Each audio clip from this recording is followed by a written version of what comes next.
Bonjour à tous, ici Thomas Moody et je vais vous parler de calligraphie. Non, de photographie, j'ai envie de changer une fois, de dire autre chose, tout ça.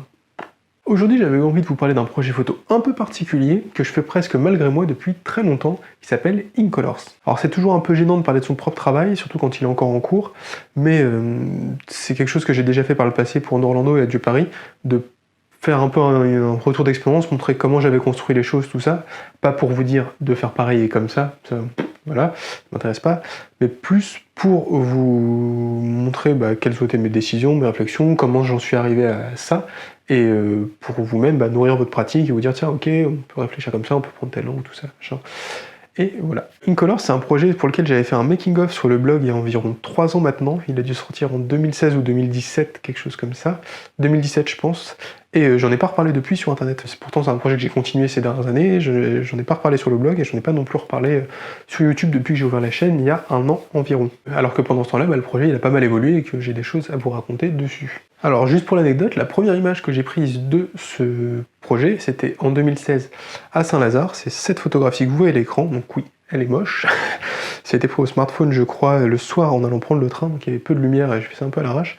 Mais c'est la forme sur le sol qui m'avait plu, et donc c'est de là qu'est un peu parti ce projet. Donc oui, c'est nul, mais c'était juste pour marquer le départ, c'était ça en 2016.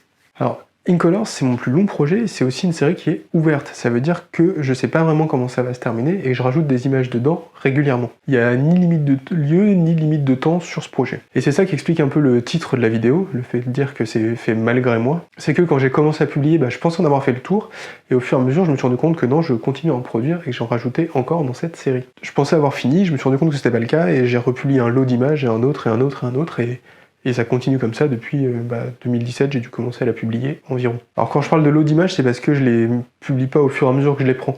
Là par exemple, j'ai commencé il y a quelques semaines à en publier sur Instagram, le dernier lot que j'avais. Et en fait, c'est des images qui datent de, je crois que c'est de août 2018 à 2020, un truc comme ça. En fait, j'ai une collection temporaire sur Lightroom dans laquelle je mets des images que j'aime bien, je les laisse ensemble, j'en enlève, j'en remets, j'en enlève, j'en remets, j'en enlève, j'en remets. Et quand je commence à avoir un lot, je sais pas, d'une vingtaine d'images, entre 20 et 30, qui sont vraiment bien, qui me plaisent beaucoup, du coup là je les exporte et je commence à se les partager, et ça refait un lot que je rajoute dans ce projet. Des fois j'en renlève après, que j'aime plus trop, etc. Et je fais ça sur la durée très régulièrement. Enfin très régulièrement, une fois par an à peu près. Ouais, c'est régulier, mais c'est pas très quoi. C'est juste régulier. Alors, l'idée de base de ce projet, c'est pas un truc qui m'est arrivé comme ça où je me suis levé un matin, je me dis tiens, je vais faire ça, maintenant c'est mon projet, on y va, je prends mon appareil, je pars. Non, ça s'est pas du tout passé comme ça, c'était plutôt des idées que j'avais dans un coin de ma tête qui, au fur et à mesure du temps, sont combinées ensemble pour faire un projet qui m'intéresse encore et que je travaille encore aujourd'hui. C'est des idées qu'on nourrit la réflexion globale pour arriver au projet, mais vous les retrouvez pas toutes exactement dans le projet. Par exemple, une des premières idées que j'avais, c'était que je voulais photographier le tissu de la ville, comme si la ville, elle avait une peau et qu'il y avait des cicatrices, des réparations, des blessures, tout ça, et je voulais photographier un peu ça, mais ça se retrouve dans quelques photographies de sol un peu, je pense, mais c'est plus quelque chose qui est très présent dans la série. J'ai eu envie d'approcher la ville, et de l'approcher par la photographie, c'était ça. Une des autres idées qui m'avait fait réfléchir et qui, pour le coup, je pense qu'elle est encore un peu présente dans le projet, c'est que William Eggleston, au début de sa carrière, alors je vous mets un lien pour ceux qui connaissent pas Eggleston, William Eggleston, au début de sa carrière, il voulait faire de parfaits faux Henri Cartier-Bresson. Il était super fan de Cartier-Bresson, il est à Paris, il a voulu faire des images comme lui, exactement pareil. Il n'a pas réussi. Il n'a pas réussi, il est rentré, et puis il s'est mis à photographier le banal sur les conseils d'un ami, et voilà, il a fait sa carrière, c'était hyper bien tout ça. Mais du coup, je me suis posé une question, je me suis dit, et si ça avait été l'inverse? Si c'était Cartier-Bresson qui s'était dit qu'il voulait faire de parfaits faux Eggleston, à quoi ça aurait ressemblé? Si la géométrie de Cartier-Bresson s'était intéressée à la couleur banale. Alors je vous dis, toutes ces idées-là, elles sont un peu mélangées pour arriver au projet final, et c'était pas l'idée de faire un exercice de style tout bête, mais c'est un truc qui est resté dans un coin de ma tête et qui m'a un peu guidé au début, dans la façon que j'avais de sélectionner les images, de les composer, etc. Le dernier point qui m'avait donné envie de ce projet à l'époque, c'est que j'avais fait que 2 projets en noir et blanc. J'avais fait Intercité sur mon trajet Rouen-Paris-Rouen tous les jours, et j'avais fait un projet plutôt de photo d'architecture que je montre plus sur la ville de Rouen, qui était aussi en noir et blanc, mais j'avais pas fait de photographie en couleur pour le moment. Au début, j'avais un peu d'appréhension à travailler en couleur. Quand on photographie en noir et blanc, il n'y a pas trop de problème, on sait que c'est une abstraction. Le monde il est en couleur, c'est en noir et blanc, il n'y a pas de problème. Dès que c'était en couleur, j'avais peur que ce soit pas comme c'était, que j'arrive pas à avoir un rendu naturel des images comme je voulais, etc. Et après, à force de lecture, et vous l'avez vu dans les dernières vidéos sur la réalité en photographie, c'est une crainte qui m'est sortie de la tête, où je me suis dit, bon, le but c'est pas de représenter la réalité, on s'en fiche, donc prends des photos en couleur comme tu as envie qu'elles soient, avec les couleurs que tu veux, et en avant la musique. Au final, cette série, c'est une approche personnelle, colorée, géométrique, voire parfois un peu abstraite de la couleur dans nos villes. Parce que c'est aussi ça que je voulais montrer, c'est que les villes, c'est pas non plus les lieux gris, vides, de vie et compagnie qu'on imagine, c'est aussi quelque chose de vivant, de coloré, et on y trouve des couleurs foisonnantes, et je trouvais ça cool. Alors avec le temps, j'ai aussi développé une façon de les composer un petit peu à moi, qui est décentralisée en fait, désorganisée, je vous explique. En fait, j'ai été un peu à l'opposé d'Eggleston sur ce coup-là, ce qui est très bien parce que j'ai pas non plus envie de copier ce qui a été fait avant, s'en inspirer, se nourrir, continuer, je trouve ça bien, mais refaire c'est nul. Donc Eggleston, dans ses photographies par exemple, il organise toujours ses images autour d'un élément central duquel tout irradie, les couleurs, les formes, etc. Je vous montre un exemple par exemple de ce verre, il est central, lumineux, etc. dans l'image. Pareil sur celle-ci, il y a une très forte présence de la centralité.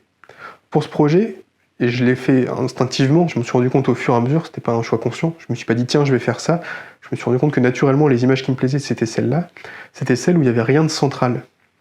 Les compositions sont plutôt déstructurées et j'aime bien les choses comme ça.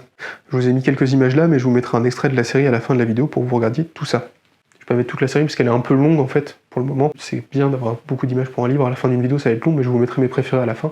Puissiez regarder. Pour le titre de la série, ça m'est venu comme ça, je trouvais ça joli, In Colors, la ville en couleur, In Colors, et je l'ai pris en anglais parce que je trouvais que ça sonnait mieux à l'oreille que en couleur, c'est purement auditif sur ce coup-là. C'est aussi un jeu de mots, mais ça je crois que personne l'a jamais capté, on m'a jamais dit ah tiens c'est bien trouvé, ou voilà. Je pense que c'est moi qui l'ai trouvé et dans ma tête ça sonne bien et personne le voit. C'est que les villes elles sont perçues comme incolores, et en fait moi je les photographie en couleur dans In Colors. Voilà, c'est un petit jeu de mots sur le jeu du titre, mais je pense que tout le monde s'en bat les couilles. Voilà, à peu près. Alors pour la réalisation de cette série, j'avais pas vraiment de prérequis techniques. C'est pas comme quand on photographie un ours sur la banquise où il faut voilà, un réflexe, un 70-200, machin, tout ça. Là, comme je m'intéressais à la couleur, à la géométrie, concrètement, n'importe quel appareil fait l'affaire. En plus, comme c'est une série que je fais sur assez longtemps, la première photo c'était 2016 avec un smartphone, la dernière c'était sûrement avec mon moyen format mais elle n'est pas encore développée.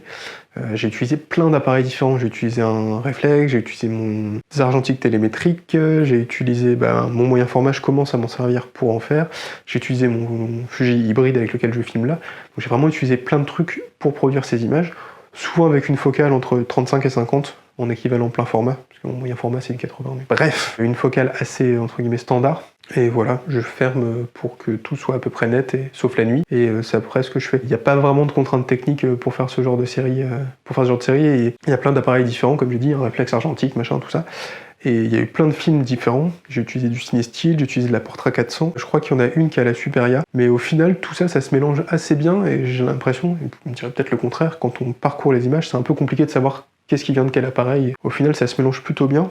Le seul truc qui va être différent, c'est pour ça que j'ai fait des tests au moyen format et je sais pas si je vais les incorporer, c'est que mon moyen format il aura un format carré, et là pour le coup c'est vraiment différent du reste. À voir si ça passe dedans ou pas, mais pour l'instant j'en suis qu'à faire des tests, et j'ai pas encore vu ce que ça donnait. Pour l'édition et le choix des images, c'est quelque chose qui est venu assez vite en fait. Sur le coup, je vais pas avoir beaucoup de conseils ou de choses à dire, dans le sens où j'ai assez vite compris ce que je voulais, c'est-à-dire des images dans la ville avec une couleur assez dominante en général, dans chaque image il y a une couleur assez dominante, et avec de la géométrie, une composition un peu désorganisée, c'est les choses que j'aime bien, toujours avec une forte présence du banal et qui tendent en général vers l'abstraction.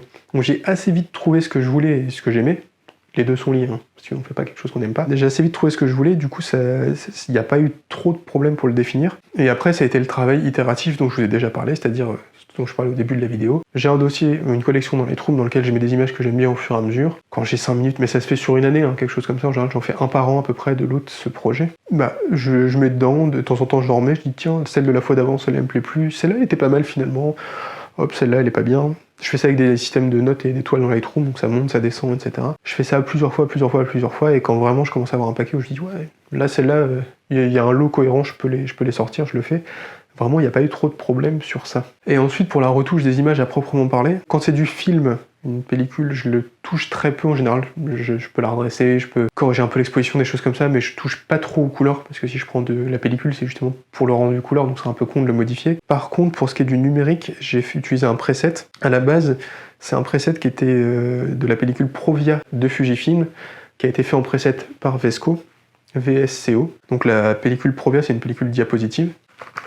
Ça ressemble à ça. C'est assez coloré, c'est assez punchy. De tous les presets, celui-là me plaisait pas mal. Alors je dis un preset, j'ai pas pris le preset VS Code, j'ai mis ça sur ma série, j'ai publié, c'est plus compliqué que ça. Ça faisait une répartition des couleurs qui était intéressante, mais il y a plein de choses que ça faisait que j'aimais pas, que j'ai enlevé. Notamment sur l'exposition, sur les noirs, les blancs, tout ça, les courbes et compagnie, tout ça j'ai enlevé. J'ai juste gardé un peu le profil de couleur qu'il y avait avec, et je l'ai modifié à ma sauce par la suite sur l'exposition, les contrastes, la clarté, les courbes. Je suis parti de cette base-là, je l'ai refait un peu à ma sauce. Je suis incapable de vous dire ce que j'ai fait dedans maintenant, parce qu'en 3 ans je l'ai fait, je l'ai remodifié, je l'ai refait, je l'ai remodifié, etc. Donc voilà. Je sais qu'il y a la dernière version sur mon ordi, c'est celle que j'aime le mieux, et voilà, je l'ai refait il y a 2-3 ans quand je suis passé de Canon à Fuji, parce que c'était pas les mêmes presets, parce que c'était pas les mêmes capteurs. Et depuis j'y touche quasiment plus parce qu'il fait ce que je veux, et il le fait comme je veux. Ce preset un peu zombie modifié, quand j'ai un lot d'images, je l'applique dessus, et ensuite sur chaque image, je vais revenir et je vais modifier la couleur principale pour qu'elle ressemble à ce que je veux. Par exemple, je sais pas si un rouge, ça va m'arriver de le rendre un peu plus clinquant, un peu plus foncé, un peu plus comme ci, comme ça, pour que la couleur principale ressemble à ce que je voulais. Des fois, je le fais pas trop, ça dépend. Mais grossièrement, voilà l'idée. Je suis parti d'un petit truc que j'aimais bien, d'une base. Je l'ai modifié pour qu'elle fasse ce que je voulais. Et maintenant, je l'applique. Ça me fait une image proto prête. Et après, j'ai juste à la modifier. Le plus simple un jour serait que je filme une séance de retouche de cette série et que je vous la mette en ligne. Si ça vous botte, dites-le moi en commentaire, je vous ferai ça. Et si jamais ça vous intéresse, c'est le moment business et commerce. Je vends des tirages de cette série comme tous mes projets sur le site. J'en fais régulièrement, je les fais sur du papier. C'est du photorag, du papier coton assez épais. Si ça vous intéresse, il y a le lien dans la description. Numéroté, signé et avec beaucoup d'amour. Merci à tous d'avoir regardé cette vidéo jusqu'au bout. Si elle vous a plu, je vous invite à laisser un petit pouce bleu et à la partager autour de vous. Si jamais vous voulez voir la suite de ces images et vous ne pas rater les prochaines parce que le projet vous plaît, c'est super cool, je vous mets dans la description, il y a un lien vers mon compte Instagram, c'est là qu'elles seront en général. Si jamais ce genre de vidéo ça vous aide à définir vos projets, n'hésitez pas à me le dire. N'hésitez pas non plus à me dire si vous avez des questions ou des choses comme ça sur comment je les construis, et si ça peut vous aider, j'y répondrai avec plaisir. Et si vous voulez vous lancer dans un projet, je vous mets un lien vers mon livre qui s'appelle 10 outils indispensables pour votre projet photo. Il vous aidera beaucoup si vous vous lancez aussi. Moi je vous dis à mercredi prochain et prenez plein de photos.